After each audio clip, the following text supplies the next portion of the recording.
নমস্কার, দেখছেন চারটের চারদিক। আপনাদের সঙ্গে রয়েছি আমি ঋষিকেশ। শনিবার নীতি আয়োগের বৈঠকে যোগ দেবেন না ৮ রাজ্যের মুখ্যমন্ত্রী। বাজেটে বঞ্চনার অভিযোগে নীতি আয়োগের বৈঠক বয়কট। আগেই বৈঠক বয়কটের সিদ্ধান্ত নেন ইন্ডিয়া জোটের নেতারা। নীতি আয়োগের বৈঠক বয়কট ৮ রাজ্যের মুখ্যমন্ত্রীর। কংগ্রেস শাসিত রাজ্যগুলোর মুখ্যমন্ত্রীরা তো বটেই, এই বৈঠক বয়কট করছেন এম.কে. স্ট্যালিন, পিনারাই বিজয়নরাও।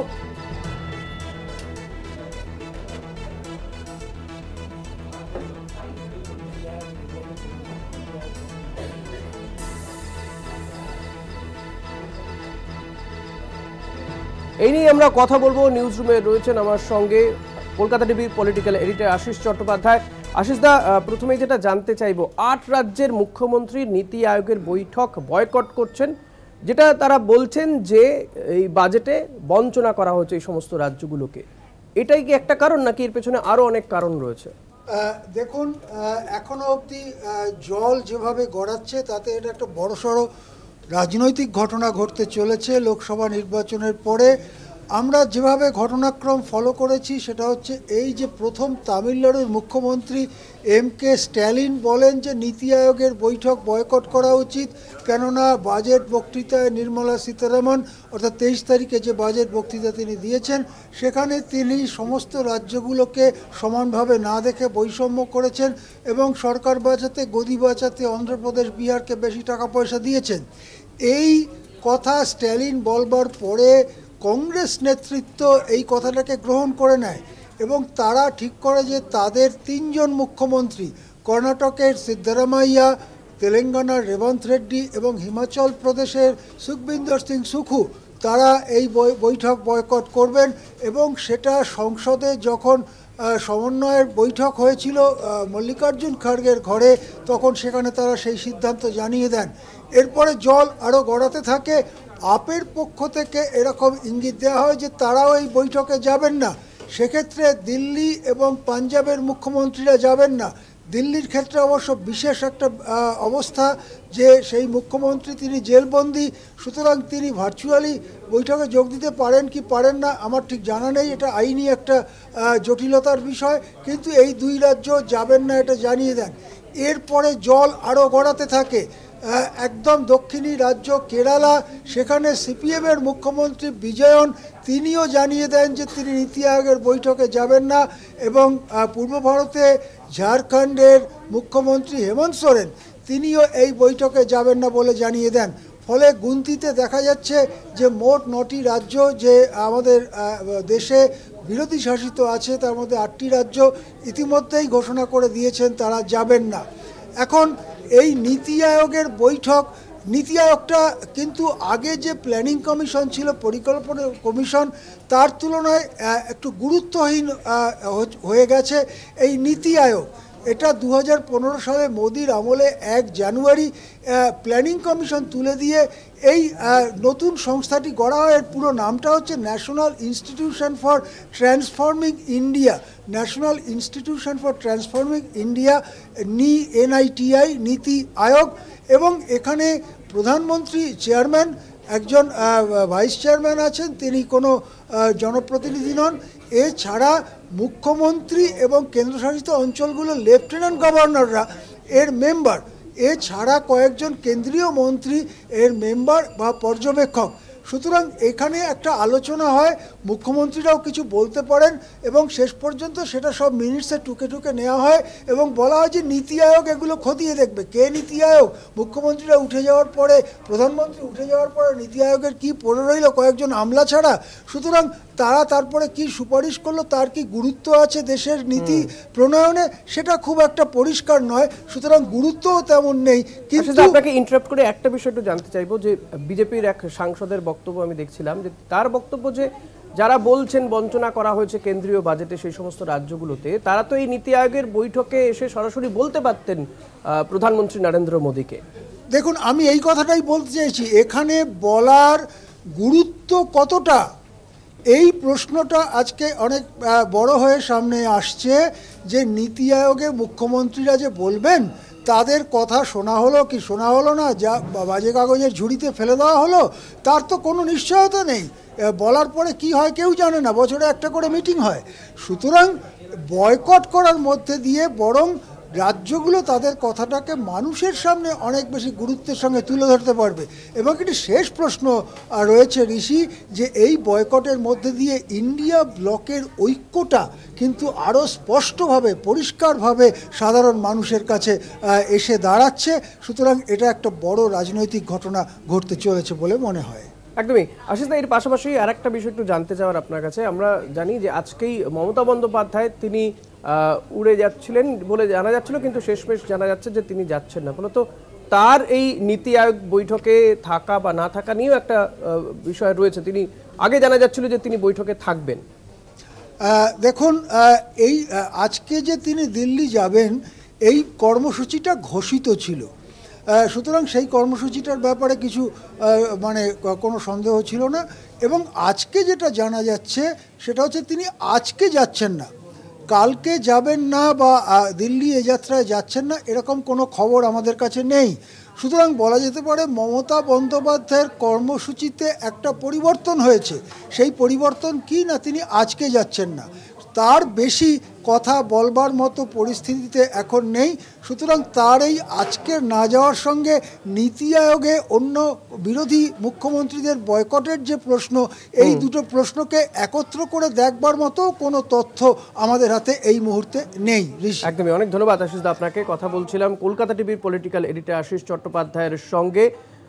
নীতি আয়োগের বৈঠক বয়কট করেছে আজ রাজ্যের মুখ্যমন্ত্রী। 8 রাজ্যের মুখ্যমন্ত্রীরা তারা বলে দিয়েছেন যে তারা যাবেন না শনিবার দিন যে নীতি আয়োগের বৈঠক রয়েছে। এ নিয়ে কংগ্রেস সাংসদ শশী থারুর কি বলছেন শুনবো।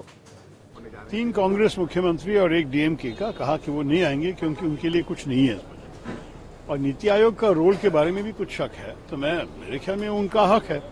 अगर उनका समय वो वेस्ट नहीं करना चाहते हैं तो वो क्यों आए। लेकिन ममता बनर्जी शामिल होगी, उनके लिए शायद कोई विषय है जिनके ऊपर चर्चा करने की जरूरत है। और दिल्ली आने में तो कोई मुख्यमंत्रियों को दूसरे उपयोग भी होते हैं। मैं इस बारे में टिप्पणी नहीं करना चाहता हूं, क्योंकि हर मुख्यमंत्री को अपना ही टाइम एलोकेशन होते हैं और अपने ही प्रायोरिटीज होते हैं। लेकिन मेरे ख्याल में ये एक और उदाहरण है कि बहुत राज्यों सोचते हैं कि उनको जितना मिलना था नहीं मिला। आप नेता सौरभ भारद्वाज তিনি ঠিক কি বলছেন শুনবো। तो नीति है ही नहीं, कोई सरकार की कोई नीति नहीं है, कोई सरकार का धर्म नहीं है। सरकार सिर्फ अपनी सरकार को बचाने के लिए डिस्क्रिमिनेशन कर रही है। वहां नीति आयोग में जाके कोई फायदा नहीं है।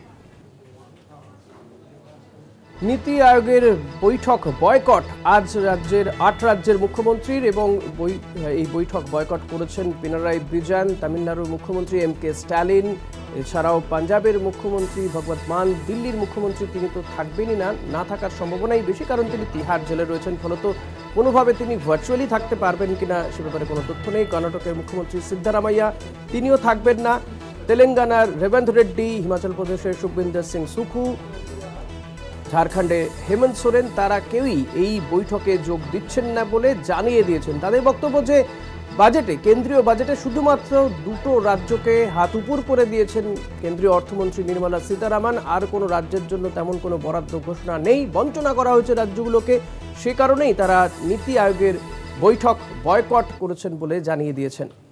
এই মুহূর্তে আমরা টেলিফোনে যোগাযোগ করতে পেরেছি বিজেপি নেতা রাহুল সিনহার সঙ্গে। রাহুল দা, স্বাগত আপনাকে কলকাতা টিভিতে।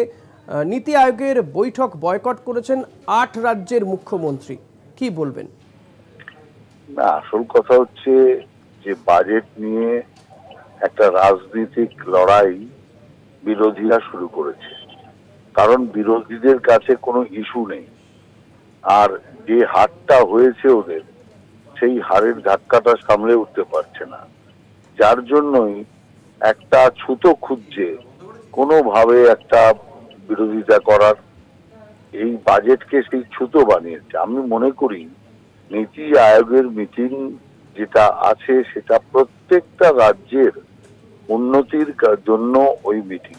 অতএব রাজ্যের যদি কোনো বঞ্চনার বিষয় হয়ে থাকে, রাজ্যের যদি কোনো আর্থিক বক্তব্য হয়ে থাকে, নীতি আয়োগের সামনে সেটা রাখাটাই অনেক বেশি বুদ্ধিমানের।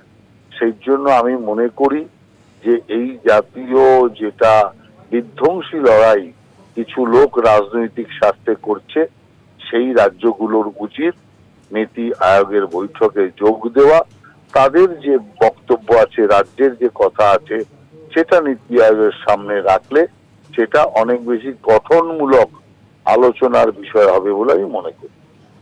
অনেক ধন্যবাদ রাহুল দা। কথা বলছিলাম বিজেপি নেতা রাহুল সিনহার সঙ্গে। রাহুল সিনহার বক্তব্য যে তাদের যদি সত্যি বঞ্চনার অভিযোগ থাকে তাহলে তো তারা নীতি আয়োগের বৈঠকেই এই অভিযোগ জানাতে পারতেন। বৈঠক বয়কট করাটা শুধুমাত্র রাজনৈতিক সিদ্ধান্ত এবং এক্ষেত্রে তারা যে ভোটে হেরে গিয়েছেন সেই ধাক্কা সামলে উঠতে পারছেন না বলেই তাদের মন্তব্য। এদিকে আজকে দিল্লি যাচ্ছেন না মমতা বন্দ্যোপাধ্যায়, এমনটাই জানা যাচ্ছে। মমতা বন্দ্যোপাধ্যায়েরও নীতি আয়োগের বৈঠকে যোগ দেওয়ার কথা 27 তারিখে, কিন্তু শেষমেশ যোগ দেবেন কি যোগ দেবেন না সেটা এখনো পর্যন্ত পরিষ্কার নয়। ইনফ্যাক্ট আজকে তার দিল্লি উড়ে যাওয়ার কথা ছিল, কিন্তু তিনি যাচ্ছেন না বলে জানা যাচ্ছে। আজকে তিনি যাচ্ছেন না, এক্ষেত্রে তার কর্মসূচির কি রদবদল হলো গোটা বিষয়টি জানবো বিস্তারিতভাবে আমাদের প্রতিনিধি কাছ থেকে। তার আগে আপনাদেরকে জানিয়ে রাখবো যে আমরা জানি যে 27 তারিখে নীতি আয়োগের বৈঠক রয়েছে। এর আগে জানা গিয়েছিল যে মুখ্যমন্ত্রী মমতা বন্দ্যোপাধ্যায় তিনি বৈঠকে যোগ দেবেন, কিন্তু পরিবর্তিত পরিস্থিতিতে তিনি যোগ দেবেন কি যোগ দেবেন না সেটা এখনো পর্যন্ত পরিষ্কার নয়। তবে আজকে তার দিল্লি উড়ে যাওয়ার কথা ছিল, একাধিক কর্মসূচি ছিল, কিন্তু তিনি আজকে দিল্লি যাচ্ছেন না বলে জানা গিয়েছে।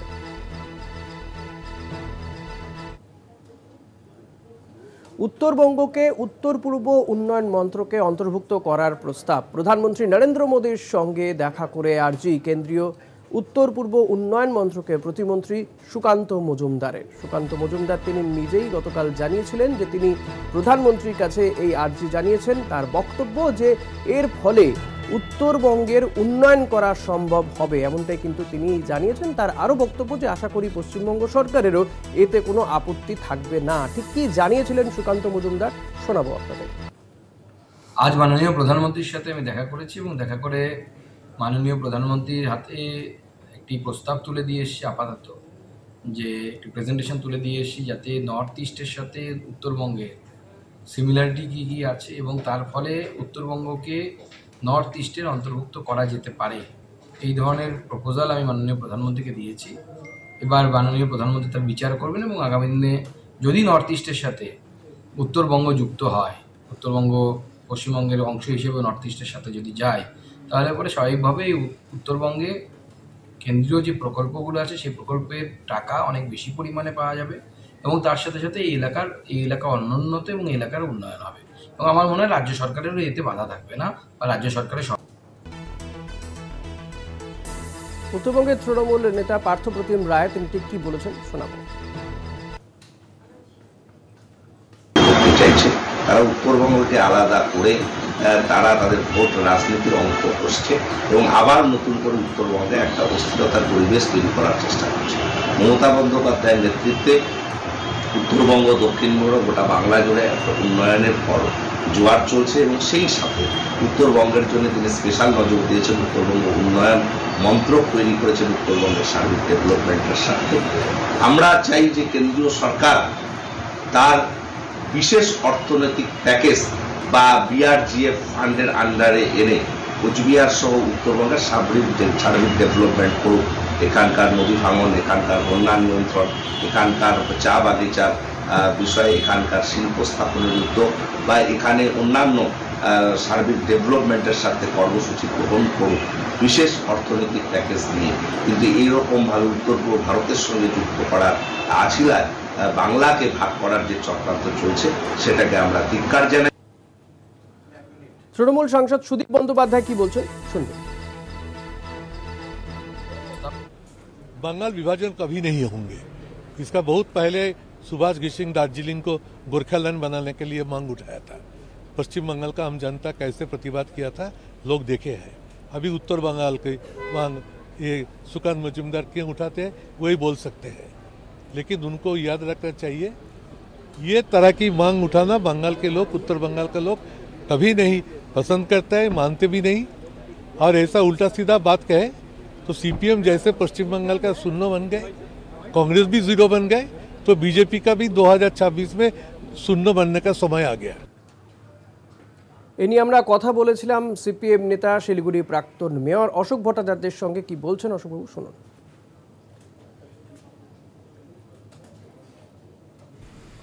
সুকান্ত মজুমদারের প্রস্তাবকে আমি কোনোভাবেই দেখছি না, আমি সেটাকে টোটালি ইগনোর করছি। কিন্তু আমরা যারা উত্তরবঙ্গের মানুষ, তারা উত্তরবঙ্গের সার্বিক উন্নয়ন আমরা চাই, এবং উত্তরবঙ্গের মানুষ একটা সম্মান এবং মর্যাদাও চায়। সেই জন্য দুটো বিষয় ইতিপূর্বেও উঠেছিল। একটা হচ্ছে অপারেশন, ওই যে ব্রহ্মপুত্র নদীর যে বন্যা এবং তাকে রোধ করাকে কেন্দ্র করে, সেটা একটা কেন্দ্রীয় প্রকল্প। যেহেতু ব্রহ্মপুত্র নদীর সাথে এবং অনেকগুলো উত্তরবঙ্গের নদীগুলো তার সাথে যুক্ত, আমরা তখন এটা অনেকেই বলেছিল যে এই কেন্দ্রীয় এই প্রকল্পের সুবিধাটায় ফ্লাড কন্ট্রোলের যে সুবিধাটা, বন্যা নিয়ন্ত্রণের যে সুবিধাটা, সেটা যাতে উত্তরবঙ্গ পায়। এটা না উত্তরবঙ্গ, এইটা উনি যেটা বলেছেন এটা ঠিক বলেন।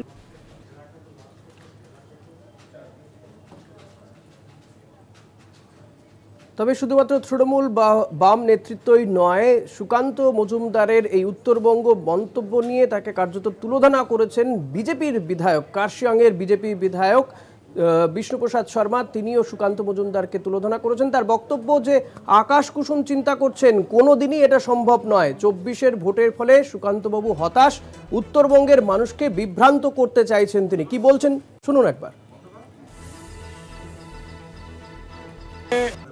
প্রতিমন্ত্রী তিনি উত্তর পূর্বের মধ্যে উত্তরবঙ্গকে নিয়ে আসার কথা বলছেন, প্রধানমন্ত্রীকে প্রস্তাব দিয়েছেন। দেখেন, সুকান্ত বাবু প্রধানমন্ত্রীকে কালকে যে উত্তর পূর্বের প্রস্তাব দিয়েছেন, এইটা প্রথম কথা হচ্ছে এটা একটা ইউটোপিয়ান থট। এটা কোনোদিনই হবে না। কেন কি পূর্বোত্তর পরিষদ যা কারণে বানানো হয়েছে, আমি দেখেছি যখন সিকিমকে অন্তর্ভুক্ত করা হয়েছে তখনই অনেক এখানে চেষ্টা করতে হয়েছিল। সিকিমে যে 371F স্পেশাল প্রভিশন আছে, তার কারণে ওকে এনইসিতে নেওয়া হয়েছিল। কিন্তু বেঙ্গলে সেই প্রভিশন নেই। আর উনি বাঙালি থেকে এটা করতে বলতেছেন, বাঙালির অংশ হয়, আধা স্টেট কোনোদিন পরিষদে যেতে পারবে না। এটা ইউটোপিয়ান থট। দ্বিতীয় কথা আমি বলতেছি, এই যে 24-এ পরিণাম আসছে, এই পরিণামে উনি একটু হতাশ আছেন। তো 26-এ উত্তরবঙ্গ হাত থেকে যেতে পারে বলে উনি একটা উত্তরবঙ্গের লোককে, যারা আলাদা রাজ্য চায়, ওদেরকে একটা ভ্রমিত করে রাজনীতি করতে চাচ্ছেন। আমি উত্তরবঙ্গ থেকে একটা বিজেপির বিধায়ক, আমি অফিসিয়ালি বিজেপি বিধায়ক হয়ে বলতেছি, আমি এই জিনিস মানব না। কেন কি এইটা উনি যে বলেছেন আমরা রাজ্যের ভিতরে থেকে করব, রাজ্যের অংশ হয়ে করব, ওনার স্টেটমেন্টে আছে। তো আজকে আমরা যেখান থেকে উত্তরবঙ্গের লোক মুক্তি চাচ্ছে, আমরা সেই ভিতরেই থাকব। এটা কোনোদিনই হবে না। আপনি যদি এনইসি করতে চান, আমি সুকান্ত বাবুকে আপনাদের মাধ্যমে একটা মেসেজ দিচ্ছি, আপনি যদি উত্তরবঙ্গকে এনইসি করতে চান, আগে আপনি সেই এরিয়াকে বাংলা থেকে ভাগ করে নিন। আলাদা রাজ্য বানাবেন না, আপনি ইউটি বানাবেন, যা করবেন করেন, ভাগ করে আপনি এনইসি বানাবেন। এরকম মিথ্যা প্রচার করে আপনি রাজনীতি করাটা ভুল।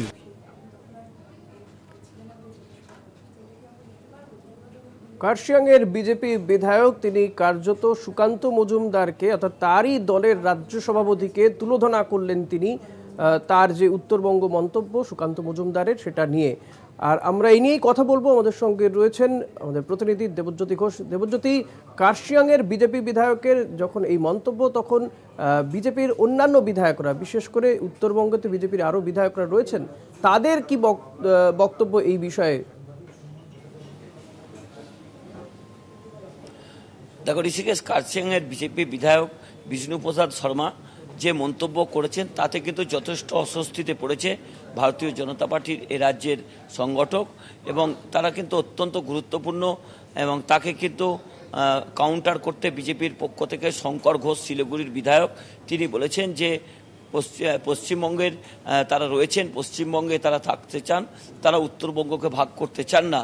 কারণ সুকান্ত মজুমদার গতকাল যে প্রধানমন্ত্রীর কাছে দাবিপত্র পেশ করেছেন, সেখানে বলেছেন যে উত্তরবঙ্গের যে 8টি জেলা রয়েছে, সেই 8টি জেলাকে নর্থ ইস্টের সঙ্গে যোগ করলে ডেভেলপমেন্ট ভালো হবে, কারণ নর্থ ইস্টের জন্য কিন্তু অতিরিক্ত ফান্ড কিন্তু কেন্দ্রীয় সরকারের পক্ষ থেকে প্রতি বাজেটেই দেওয়া হয়, এবং যে 7 সিস্টার রয়েছে এখনো পর্যন্ত সেই জায়গাতে যদি নতুনভাবে পশ্চিমবঙ্গকে যোগ করা হয় তাহলে কিন্তু পশ্চিমবঙ্গের উত্তর প্রান্তর উন্নত হবে।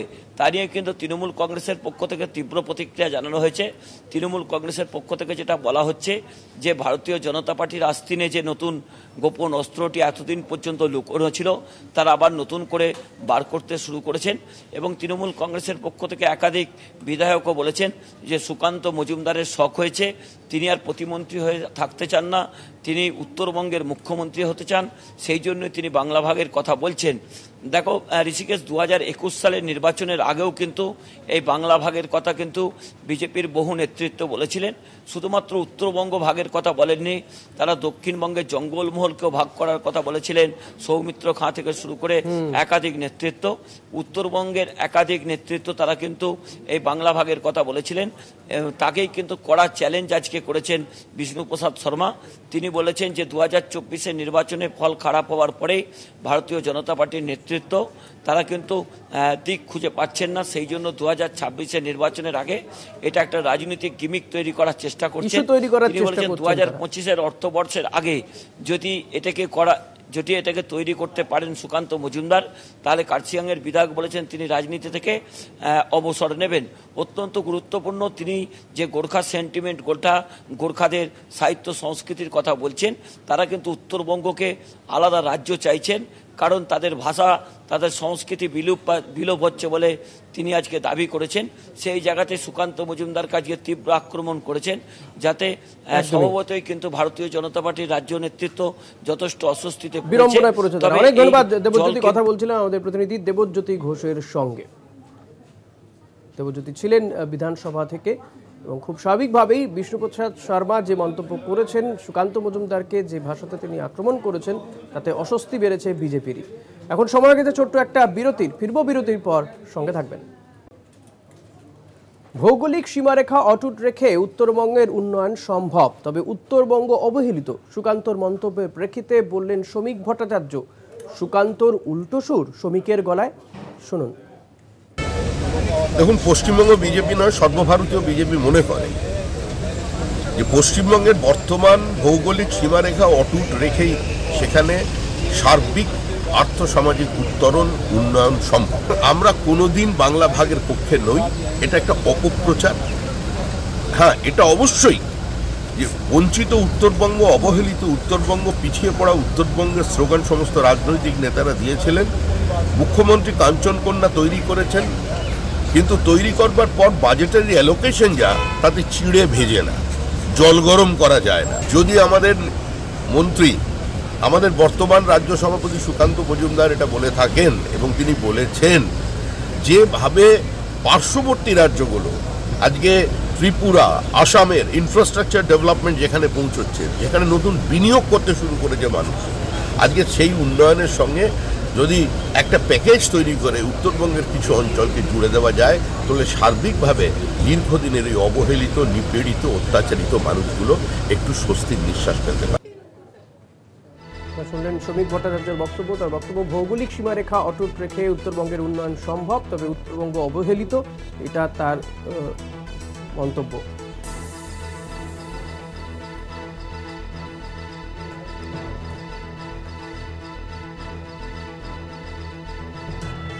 এ নিয়ে আমরা টেলিফোনে যোগাযোগ করতে পেরেছি সুমন ভট্টাচার্যের সঙ্গে। সুমনদা, স্বাগত আপনাকে। বিশিষ্ট সাংবাদিক, রাজনৈতিক বিশ্লেষক সুমন ভট্টাচার্য রয়েছেন। সুমনদা, কলকাতা টিভিতে স্বাগত। একদিকে সুকান্ত মজুমদার, তিনি বলছেন যে উত্তরবঙ্গকে উত্তর পূর্ব উন্নয়ন মন্ত্রকের সঙ্গে যুক্ত করা, অপরদিকে তারই দলের বিধায়ক, কার্শিয়াংয়ের বিধায়ক, তিনি বলছেন অলীক কল্পনা করছেন সুকান্ত মজুমদার। আবার শ্রমিক ভট্টাচার্য বলছেন ভৌগোলিক সীমারেখা অটুট রেখে উত্তরবঙ্গের উন্নয়ন সম্ভব। কিভাবে দেখছেন? দেখুন, সুকান্ত মজুমদার বিজেপি বা আরএসএস এর যেটা দীর্ঘদিনের পরিকল্পনা সেটা বলে ফেলেছে।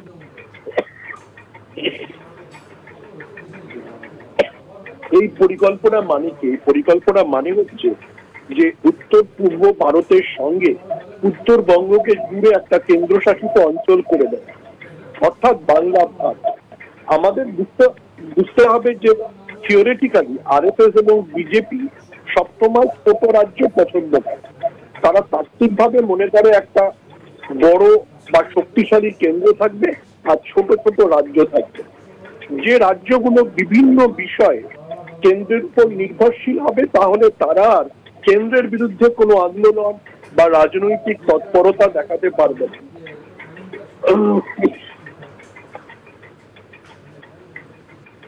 হ্যাঁ, সুমনদা শুনতে পাচ্ছি। সুকান্ত মজুমদার সেই কথাটাই বলে দিয়ে, কিন্তু এটা টেকনিক্যালি অসম্ভব। কেন টেকনিক্যালি অসম্ভব? কারণ আমি দেখছিলাম বিজেপির বিভিন্ন নেতারা বলছেন যে 2019-এ নরেন্দ্র মোদী এই উত্তর পূর্ব ভারত বিষয়ক মন্তব্যটা তৈরি করেছে, যেটা মিথ্যে কথা। অটল বিহারী বাজপেয়ী যখন এই গত দশকে যখন প্রধানমন্ত্রী ছিলেন তখনই তিনি এটা তৈরি করে দিয়েছিলেন, ঠিক আছে?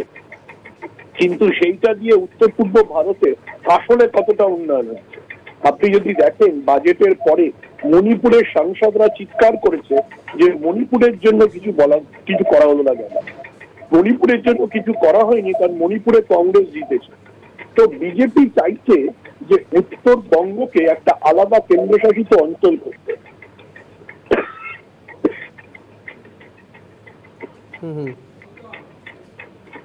সুমনদা, সেইটাই যখন সুকান্ত মজুমদারের যখন এই মন্তব্য, তখন তারই দলের বিধায়ক, কার্শিয়াংয়ের বিধায়ক বিষ্ণুপ্রসাদ শর্মা, তিনি বলছেন যে আকাশ কুসুম কল্পনা করছেন সুকান্ত মজুমদার। 24-এ হতাশ করা ফলাফল, 26-এর আগে একটা ইস্যু তৈরি করতে চাইছে। বিষ্ণুপ্রসাদ শর্মা ঠিক বলেছেন। বিষ্ণুপ্রসাদ শর্মা জানেন যে এভাবে রাজ্য ভাগ করাটা মুশকিল। আর আপনি শ্রমিক ভট্টাচার্যের যে বিবৃতির কথা বলছেন, শ্রমিক ভট্টাচার্য জানেন যে উত্তরবঙ্গে যদি 64টা বিধানসভা আসন থাকে, দক্ষিণবঙ্গে 230টা আসন রয়েছে। উত্তরবঙ্গকে আলাদা কেন্দ্রশাসিত অঞ্চল করার কথা বললে দক্ষিণবঙ্গে বিজেপি একেবারে সাফ হয়ে যাবে। কারণ সেক্ষেত্রে তৃণমূলের এজেন্ডা বা স্লোগান হবে যে বিজেপি পশ্চিমবঙ্গকে ভাগ করতে চাইছে। ফলে শ্রমিক ভট্টাচার্যরা নিজেদের পিঠ বাঁচানোর চেষ্টা করছে। কিন্তু সুকান্ত মজুমদার যেটা বলেছেন, আমাদের বুঝতে হবে এটাই বিজেপি এবং আরএসএস এর দীর্ঘদিনের স্ট্র্যাটেজি। এর আগে জন বাংলা বলেছেন, যখন 2019 থেকে লাগাতার বিজেপির বিভিন্ন এমপিরা এটা বলে দিয়েছে। একদমই, অনেক ধন্যবাদ সুমনদা। কথা বলছিলাম বিশিষ্ট সাংবাদিক, রাজনৈতিক বিশ্লেষক সুমন ভট্টাচার্যের সঙ্গে।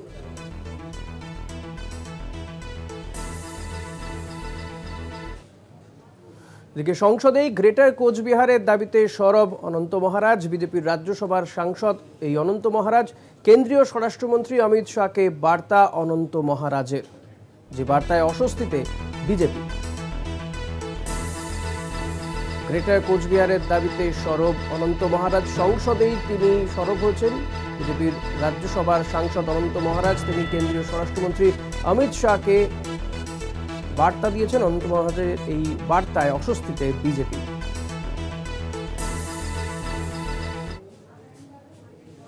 আবার একটা বিরতির সময়, ফিরছি বিরতির পর, সঙ্গে থাকবেন।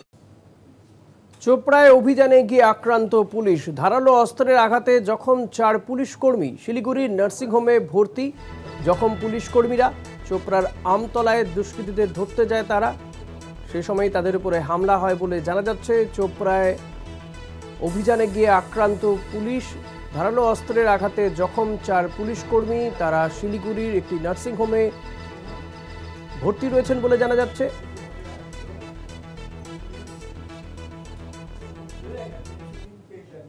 দুষ্কৃতীদের ধরতে অভিযানে গিয়েছিল পুলিশ, সেখানেই পুলিশের উপরে হামলা। আমাদের প্রতিনিধি ভাস্কর রায় রয়েছেন সরাসরি। ভাস্কর, যেটা জানতে চাইব, ঠিক এই পুলিশ কর্মীরা যারা আক্রান্ত হয়েছিলেন তারা এখন কেমন রয়েছেন এবং ঠিক কি ঘটেছিল?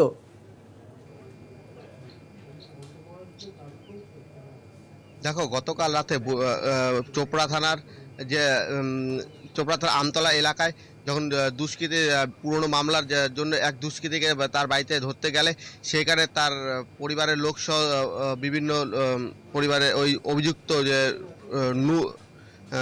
দিল নূর ইসলাম যে রয়েছে সে সহ তার পরিবারের লোকজন চড়াও হয় পুলিশের উপর। এক এসআই, এক এএসআই, এক কনস্টেবলের ড্রাইভার সহ 4 জনকে তারা আক্রমণ করে, পাশাপাশি তাদের শরীরে ধারালো অস্ত্র দিয়ে আঘাত করে। পাশাপাশি তা পুলিশের গাড়ি ভাঙচুর করা হয়।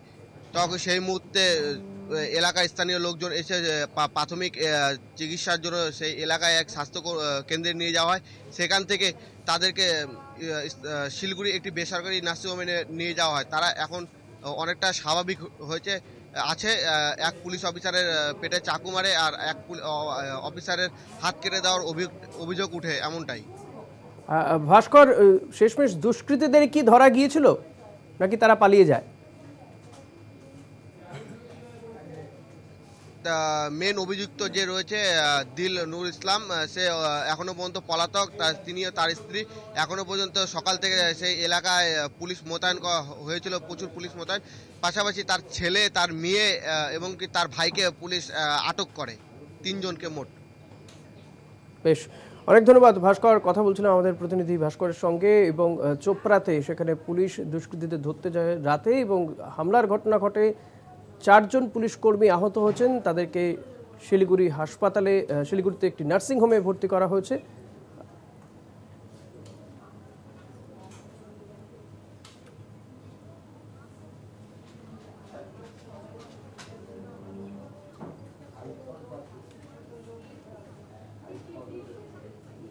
মালদা গাজলের সমবায় ব্যাংকে ডাকাতির ঘটনায় নয়া মোড়। পালানোর সময় পুলিশের গুলিতে আহত হয়ে পাকড়াও 2 জন। ধৃতদের মধ্যে একজন গুলিবিদ্ধ হিসাবরক্ষকের ভাই।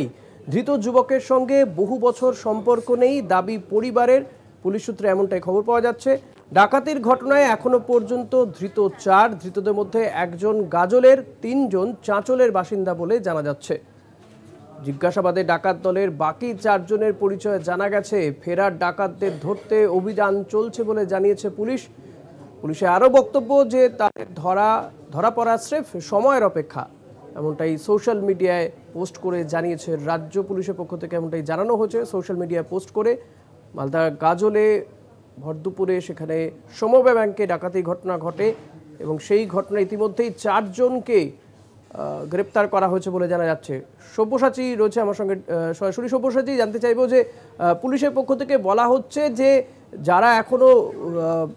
যাদেরকে এখনো পর্যন্ত ধরা সম্ভব হয়নি তাদের ধরা পড়া স্রেফ সময়ের অপেক্ষা। কতক্ষণের মধ্যে তাদের ধরা যাবে, তারা কোথাকার বাসিন্দা, কিছু কি জানা যাচ্ছে এই যারা এখনো পর্যন্ত গ্রেপ্তার হয়নি এই ঘটনাতে?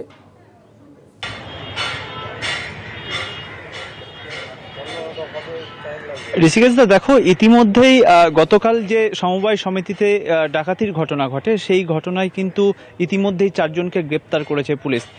যখন তারা সমবায় সমিতিতে ডাকাতি করে পালাচ্ছিল সেই সময় পুলিশ তাদেরকে চেস করে এবং পুলিশের সাথে রীতিমতো গুলিযুদ্ধ হয়। সেই সময় পুলিশের ছোড়া গুলিতে 2 জন গুলিবিদ্ধ হয় এবং 2 জনকে আটক করে। যারা গুলিবিদ্ধ রয়েছেন তারা মালদা মেডিকেল কলেজ হাসপাতালে চিকিৎসাধীন। অন্যদিকে 2 জনকে আজকে মালদা জেলা আদালতে পাঠিয়েছে গাজল থানার পুলিশ। পুলিশ সূত্রে যেটা জানা যাচ্ছে, এই সমবায় সমিতিতে ডাকাতির ঘটনা, সেই ডাকাতির ঘটনার মাস্টার মাইন্ড কিন্তু গাজলের সমীর মণ্ডল। তাকে জিজ্ঞাসাবাদ চালানোর পাশাপাশি যে 2 জনকে আটক করেছে পুলিশ, তাদের কাছে জিজ্ঞাসাবাদ চালানো হচ্ছে। তাদের কাছ থেকে জানতে চাওয়া হচ্ছে যে বাকি যে 4 জন অভিযুক্ত ফেরার রয়েছে তারা কোথায় রয়েছে। পুলিশের যেটা অনুমান যে এই ঘটনায় যে 4 জন অ্যারেস্ট হয়েছে তাদের মধ্যে 3 জন চাঁচলের বাসিন্দা, 1 জন গাজলের বাসিন্দা। পুলিশের যেটা অনুমান যে বাকি যে 4 জন তারা কিন্তু চাঁচলের বাসিন্দাই হতে পারে, কারণ তাদের জিজ্ঞাসাবাদের যে তথ্য উঠে এসে পুলিশের কাছে সেই তথ্যের ভিত্তিতেই পুলিশ অভিযান চালাচ্ছে। কিন্তু এখনো পর্যন্ত তারা ফেরার রয়েছে, এখনো পর্যন্ত তাদেরকে ধরতে পারেনি পুলিশ। তবে খুব শীঘ্রই তাদেরকে ধরা হবে এমনটাই আশাবাদী পুলিশ। ঋষিকেশ দা, বেশ, অনেক ধন্যবাদ তোমাকে। কথা বলছিলাম আমাদের প্রতিনিধির সঙ্গে। এবং মালদার গাজলে যে গতকাল যে ছবি দেখা গিয়েছিল সমবায় ব্যাংকে ডাকাতির ঘটনা, সেই ঘটনা ইতিমধ্যেই 4 জনকে গ্রেপ্তার করা হয়েছে এবং পুলিশের বক্তব্য যে বাকিদেরও দ্রুতই গ্রেপ্তার করা সম্ভব হবে। গাজলের সমবায় ব্যাংকে গুলি ডাকাতি, ডাকাতির মাস্টার মাইন্ড সমীর ও গুলিবিদ্ধ ক্যাশিয়ারের সম্পর্ক দাদা ভাই। ভরদুপুরে আগ্নেয়াস্ত্র নিয়ে ব্যাংকে ঢুকে ডাকাতি, অ্যালার্ম বেজে ওঠায় গুলি করা হয় এক ব্যাংক কর্মীকে। পরে পালানোর সময়ে পুলিশের ছোড়া গুলিতে জখম 2 দুষ্কৃতী। বুধবার দুপুরে ডাকাতির ঘটনায় চাঞ্চল্য ছড়ায় রানীগঞ্জ এলাকায় কৃষ্ণপুর সমবায় কৃষি উন্নয়ন সমিতি লিমিটেড পরিচালিত সমবায় ব্যাংকে।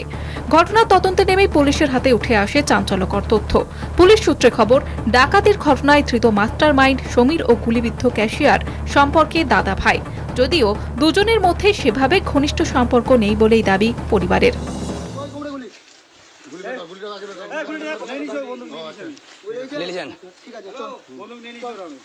সমীর গুলি করলো না কে করলো ওটা আমি বলতে পারবো না, আমি যাইনি, দেখিও নি, ওরাই বলবে, আমি জানি না। না সম্পর্ক দাদা ভাই? হ্যাঁ সম্পর্ক দাদা ভাই, গুলি খেয়েছে না কি আছে ওটা আমি জানি না, মরবে না ফুটবে ওর ডাক্তার বুঝবে আর আপনার বুঝবেন, আমি জানি না ভালো মন্দ। ধৃত সমীরের বাবা রতন মণ্ডল ছেলের কুকীর্তিতে যথেষ্টই বিরক্ত।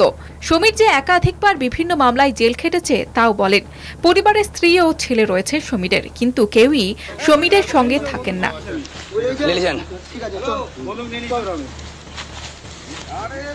ডাকাতির জন্য লোক জোগাড় করা, অস্ত্র মজুত, গাড়ির বন্দোবস্ত সবকিছুতেই অন্যতম মাথা কৃষ্ণপুর এলাকারই বাসিন্দা সমীর। যদিও শেষ রক্ষা হয়নি, পরে পুলিশি অভিযানে গুলিবিদ্ধ হয়ে ধরা পড়ে যায় সমীর। পুলিশ সূত্রে খবর, ডাকাত দলের বাকি 4 জনের একজন গাজলের বাসিন্দা, বাকি 3 জনই মালদার চাঁচলের বাসিন্দা। ধৃতরা হলেন সমীর মণ্ডল, মইদুল ইসলাম, মোহাম্মদ ওয়াস্তি এবং জাহিরুল ইসলাম। ফেরার ডাকাতের ধরার জন্য রেড চলছে। ধরা পড়া স্রেফ সময়ের অপেক্ষা বলেই জানিয়েছে মালদা থানার পুলিশ। মালদা থেকে সব্যসাচী মণ্ডলের রিপোর্ট, কলকাতা টিভি। জলপাইগুড়িতে সেখানে পুলিশকে লক্ষ্য করে গুলি, কোতোয়ালি থানার পুলিশকে লক্ষ্য করে গুলি চালানোর অভিযোগ। অল্পের জন্য প্রাণে রক্ষা পান পুলিশ কর্মীরা। 3 রাউন্ড গুলি চালানো হয় বলে জানা যাচ্ছে। দুষ্কৃতীদের বিরুদ্ধে এমনটাই অভিযোগ। জলপাইগুড়িতে পুলিশকে লক্ষ্য করে গুলি, 3 রাউন্ড গুলি চালানো হয়। সিসিটিভি ফুটেজ দেখতে পাচ্ছেন। যদিও অল্পের জন্য রক্ষা পেয়েছে কোতোয়ালি থানার পুলিশ, কিন্তু এভাবে পুলিশকে লক্ষ্য করে কেন গুলি চালানো হলো এবং প্রশ্ন উঠছে যে যেখানে পুলিশই বিভিন্ন জায়গাতে আক্রান্ত হচ্ছে সেখানে সাধারণ মানুষের নিরাপত্তা কোথায়, এমনও প্রশ্ন কিন্তু ইতিমধ্যে তুলতে শুরু করেছেন বিরোধীরা। প্রতিনিধি কৌস্তব ভৌমিক রয়েছেন আমার সঙ্গে সরাসরি। কৌস্তব, জলপাইগুড়িতে সেখানে এই কোতোয়ালি থানার পুলিশকে লক্ষ্য করে গুলি চালানো হলো, 3 রাউন্ড গুলি চলেছে বলে জানা যাচ্ছে। ঠিক কি ঘটেছিল, কেন পুলিশকে লক্ষ্য করে গুলি চালালো দুষ্কৃতীরা, ঠিক কি হয়েছিল সেই সময়? দেখো ঋষিকেশ, গতকাল গভীর রাতের ঘটনা। জলপাইগুড়ি শহরের একটি বাজার এলাকা, দিন বাজার। স্বাভাবিক কাজে গভীর রাতে সে বাজার বন্ধ ছিল। সেখানে কিন্তু পুলিশের নজরও আসে যে একটি অন্য গাড়ি এবং সেখানে অজ্ঞাত পরিচয় গাড়ি এবং সে বেশ কিছু সন্দেহভাজন মানুষকে পুলিশ দেখতে পায় এবং জলপাইগুড়ি কোতোয়ালি থানার একটি পেট্রোল ভ্যান সেই গাড়িটিকে লক্ষ্য করে এবং সেটিকে দাঁড় করানোর চেষ্টা করে। পুলিশের মধ্যে একটা সন্দেহ হয় নিশ্চয়ই গাড়িতে কিছু থাকতে পারে বা কোনো সন্দেহভাজন কেউ থাকতে পারেন বলে পুলিশের তরফ থেকে সেই গাড়িটিকে আটকানোর চেষ্টা করা হয়। আবার সেই মুহূর্তে কিন্তু সেই গাড়ির থেকে জলপাইগুড়ির কোতোয়ালি থানার পুলিশকে লক্ষ্য করে 3 রাউন্ড গুলি চালানো হয় এবং যেটা মনে করা হচ্ছে যে কোনো রকম কোনো অপরাধমূলক কাজকে সংগঠিত করার জন্যই কিন্তু সেই সমস্ত এই গাড়িতে করে কেউ এসেছিল এবং এই কারণেই কিন্তু পুলিশকে লক্ষ্য করে গুলি চালিয়েছে। আমরা দেখতে পাচ্ছি সাম্প্রতিককালে গতকাল মালদার ঘটনা থেকে শুরু করে বিভিন্ন সময়ে একদম ভর দুপুরে কখনো সোনার দোকান, কখনো ব্যাংকে, কখনো সমবায় ব্যাংকে কিন্তু এই যে দুষ্কৃতীদের দৌরাত্ম্য, সেরকমই কোনো একটা ঘটনা সেটা হতে যাচ্ছিল কিনা দিনবাজারে, হয়তো কোনো ডাকাতি বা কোনো বড়সড় কোনো রকম একটা অপরাধমূলক কাজের যে ছক ছিল সমস্তটা কিন্তু এমনটাই মনে করা হচ্ছে। তবে বলা যেতে পারে যে সঠিক সময়ে পুলিশ সেখানে উপস্থিত হয়ে যায় এবং সেই ছক বানচাল করে এবং পুলিশকে লক্ষ্য করে গুলি ছোড়া হয় এবং পুলিশের তরফ থেকে কিন্তু সমস্ত কাউকে কি গ্রেফতার করা হয়েছে ঘটনায়? পাশাপাশি আশেপাশের যে সমস্ত দেখো ঋষিকেশ, এখনো পর্যন্ত কাউকে গ্রেপ্তার করার মতো কোনো খবর সামনে উঠে আসেনি। তবে এই ঘটনার জিজ্ঞাসাবাদের জন্য বেশ কয়েকজনকে আটক করা হয়েছে। তবে পুলিশের তরফ থেকে এখন গ্রেপ্তার সম্পর্কে কিছু বলা হয়নি। তবে একটা বিষয় যে ওই এলাকায় যে সমস্ত সিসিটিভি ক্যামেরাগুলি ছিল সেই ক্যামেরাগুলির ফুটেজ থেকে পুলিশের তরফ থেকে তদন্ত করে দেখা হচ্ছে সেই গাড়ির নাম্বার প্লেট এবং গাড়ির রেজিস্ট্রেশন কোথার থেকে এসেছিল না এবং যেই সমস্ত আশেপাশে যেই সমস্ত পুলিশের তরফ থেকে করা উচিত তদন্তের সাথে সমস্তটাই করা হচ্ছে। ঋষিকেশ, অনেক ধন্যবাদ কৌস্তব। কথা বলছিলাম প্রতিনিধি কৌস্তব ভৌমিকের সঙ্গে। দুষ্কৃতীদের 3 রাউন্ড গুলি চালানো হয়, যদিও অল্পের জন্য প্রাণে বেঁচে যান পুলিশ কর্মীরা।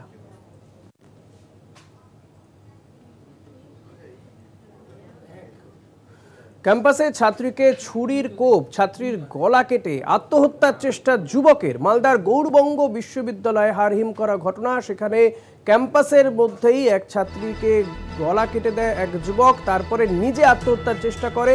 আশঙ্কাজনক অবস্থায় দুজনকেই হাসপাতালে ভর্তি করা হয়েছে বলে জানা যাচ্ছে। গৌড়বঙ্গ বিশ্ববিদ্যালয়ের প্রাক্তন ছাত্র অভিযুক্ত ওই যুবক। 4 সদস্যের মেডিকেল টিম গঠন করা হয়েছে। ছাত্রীর অবস্থা আশঙ্কাজনক।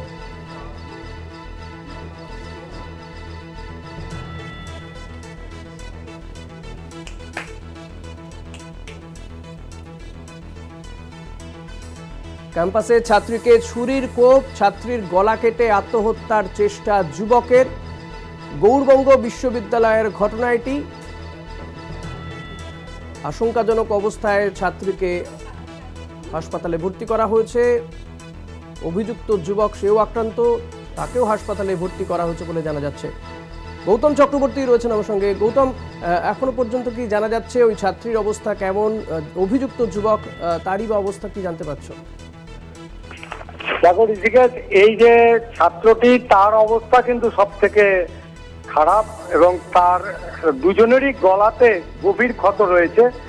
এই মুহূর্তে ওটি হচ্ছে 4 জনের মেডিকেল টিম গঠন করেছে মালদা মেডিকেল কলেজ কর্তৃপক্ষ এবং মালদা মেডিকেল কলেজের অধ্যক্ষ উনি বললেন যে পার্থপ্রতিম মুখার্জি, যে এখন এই মুহূর্তে তেমন কিছু বলা সম্ভব নয়। যতক্ষণ না অপারেশন শেষ হবে, দুজনেরই একসঙ্গে ওটি চলছে এবং সম্ভবত যে সেকেন্ড লেয়ার ভোকাল কর্ডের সেই কর্ডটি মেয়েটির কেটে যাওয়ার সম্ভাবনা রয়েছে। এখনো পর্যন্ত উনি যেহেতু বিশেষজ্ঞ চিকিৎসক নন, উনি যেহেতু অধ্যক্ষ মালদা মেডিকেল কলেজে, উনি বললেন যে ইএনটির যিনি ডিপার্টমেন্টাল হেড রয়েছেন তার নেতৃত্বে 4 সদস্যের মেডিকেল টিম তারা অপারেশন করছে। এখন এই মুহূর্তে কিছু তেমনভাবে বলা সম্ভব নয়। তবে একজন আমার ঘনিষ্ঠ পরিচিত মালদা মেডিকেল কলেজের অধ্যাপক, উনি কিন্তু বললেন যে ছেলেটির অবস্থা খুবই খারাপ, আশঙ্কাজনক অবস্থায় রয়েছে। এই ইতিমধ্যেই মেয়েটির যে গুয়াহাটিতে বাড়ি, তার মেয়েটির মা এবং বাবা কিন্তু মালদাতেই ছিল এবং তারা ওটির ভিতরে ছিল বলে আমরা তাদের সঙ্গে কথা বলতে পারিনি। কিন্তু ছেলেটির গৌতম, এইভাবে এই হামলা কেন হঠাৎ করে? দেখো, আমরা যেটা ইউনিভার্সিটির ছাত্রছাত্রী যারা আছে তাদের যা বক্তব্য, এই ছেলেটি ফিজিক্স অনার্স নিয়ে পাস করার পর এমএসসি ফিজিক্স মালদা গৌড়বঙ্গ বিশ্ববিদ্যালয় থেকে করে, তারপরে এমএস বিএড করেছিল। এখন দেশে চাকরির পরীক্ষার জন্য প্রস্তুতি নিচ্ছিল। মেয়েটির বাড়ি আসামের গুয়াহাটিতে। মেয়েটি ম্যাথ নিয়ে পড়ছিল, 2য় বর্ষের ছাত্রী, গৌড়বঙ্গ বিশ্ববিদ্যালয়ে পড়ছিল। মালদার মঙ্গলবাড়ির ঘোষপাড়াতে ভাড়া থাকতো। 6 মাস হলো এই মেয়েটির সঙ্গে এই অলোক মণ্ডলের আলাপ হয় এবং তারপরে তাদের মধ্যে একটা সম্পর্ক তৈরি হয়েছে, এমনই একটা গুঞ্জন বিশ্ববিদ্যালয় চত্বরে চলছে। তবে কেউ নিশ্চিতভাবে বলতে পারছে না। আচ্ছা, আজকে সকালবেলায় ছেলেটি কিন্তু বিশ্ববিদ্যালয়ে আসে এবং চুপচাপ, সে কিন্তু বেশি চলাফেরা, কারোর সঙ্গে কথাও বলছিল না এবং সেখান থেকে হঠাৎ করে এই হামলা বোঝা গেছে। অনেক ধন্যবাদ গৌতম।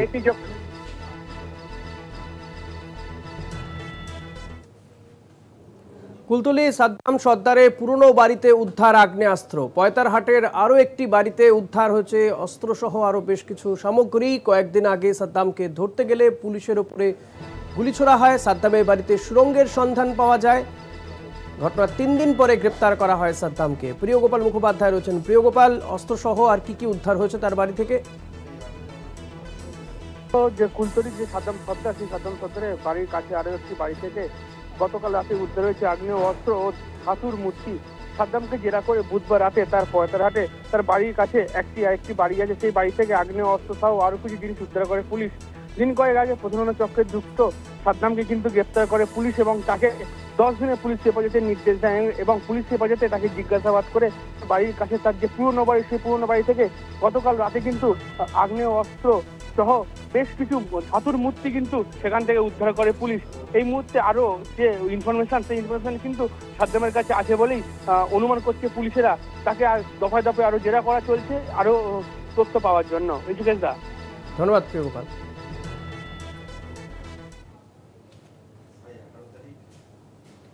এখন সময় আরো একটা বিরতির। ফিরব বিরতির পর, সঙ্গে থাকবেন। শুভেন্দু তপন ইস্যুতে আজও তপ্ত বিধানসভা। তৃণমূল বিজেপি বিধায়কদের বিতণ্ডা। বুধবার বিধানসভার লবিতে শুভেন্দু তপন বচসা। আজ অধিবেশনে বিষয়টি তোলেন শঙ্কর ঘোষ। বিরোধী পক্ষ থেকে এমন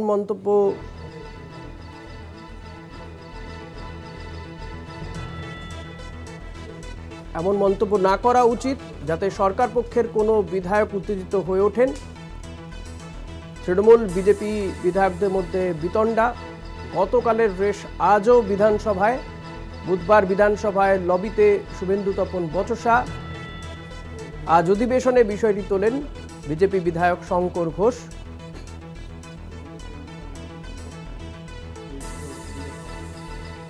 প্রতিনিধি দুর্গাদাস বন্দ্যোপাধ্যায় রয়েছেন আমার সঙ্গে এই মুহূর্তে টেলিফোনে।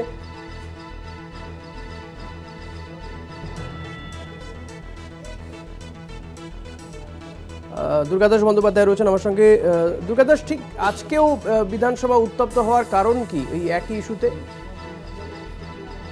দেখো, বিধানসভায় বিগত কয়েকদিন ধরে, অর্থাৎ গতকাল থেকে বিশেষ করে যে শুরু হয়েছে যে বিরোধী দলনেতা শুভেন্দু অধিকারী, যে তপন চট্টোপাধ্যায় তৃণমূলের বিধায়ক, তিনি যে ধরনের কথা বলেছিলেন বা একটা উত্তপ্ত বাক্য বিনিময়কে কেন্দ্র করে পরস্পর বিরোধী চিঠি স্পিকারের কাছে জমা পড়ে এবং আজকে যখন সেশন শুরু হয়, শুরুতেই কিন্তু বিজেপি পরিষদীয় দলের পক্ষ থেকে দাবি করা হয় যে যাতে এই বিষয়টি নিয়ে আলোচনা হয় এবং স্পিকার উপযুক্ত ব্যবস্থা গ্রহণ করেন। স্পিকার একটা কথাই বলেছেন যে দুপক্ষকেই তিনি বলেছেন যে কোনো এই বিধানসভার মধ্যে এমন কোনো আচরণ, কোনো সে বিরোধী দলের বিধায়করাই হোক বা সরকার পক্ষের বিধায়ক হোক, তারা কেউ এমন কোনো আচরণ করবে না যে আচরণটা মানে প্রেসিডেন্ট হয়ে থাকে বা এটা বিধানসভার সঙ্গে সংগতিপূর্ণ নয়, এমন আচরণ তা যেন না করা হয়। এবং পাশাপাশি তিনি আরো একটি কথা বলেন যে বিরোধী দলের পক্ষ থেকে এমন কোনো মন্তব্য অন্তত শাসক দলের কোনো বিধায়কের বিরুদ্ধে করবেন না, যাতে তারা প্রভাবিত হন এবং বিভিন্ন কু আচরণে লিপ্ত হন। কিন্তু এই সময়তেই কিন্তু বিরোধিতায় মেতে ওঠে বিরোধী দল, বিশেষ করে বিজেপির বিধায়করা। তাদের একটাই বক্তব্য, যে শুভেন্দু অধিকারীকে বা তাদের বিরোধী দলনেতাকে ইচ্ছাকৃতভাবে বিভিন্ন ধরনের কথা বলা হয়েছে, এই ধরনের অভিযোগ করে তারা বেশ কিছুটা হইহট্টল করার পর স্পিকার তখন বলে দেন যে আগামী দিনে কোনো পক্ষই কিন্তু এই ধরনের আচরণ করবে না।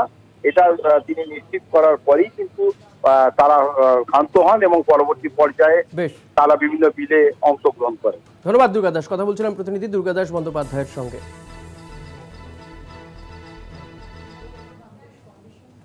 হাইকোর্টে 2014 সালে টেট মামলা, 2014 টেট উত্তীর্ণদের তথ্য পর্ষদের কাছেই আদালতে জানালো সিবিআই। তথ্য সিবিআই এর হাতে আগে জানায় পর্ষদ।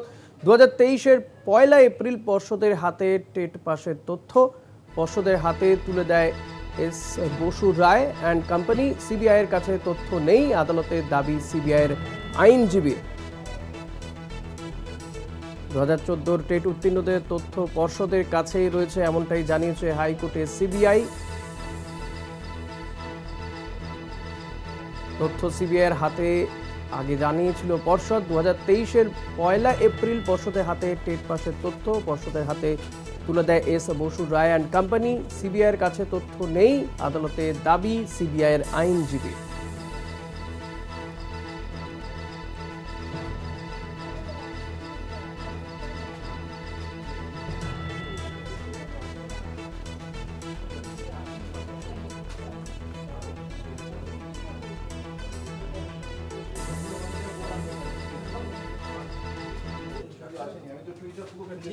চারটের চারদিক আজ এই পর্যন্তই। দেখতে থাকুন কলকাতা টিভি, রাত দিন 7।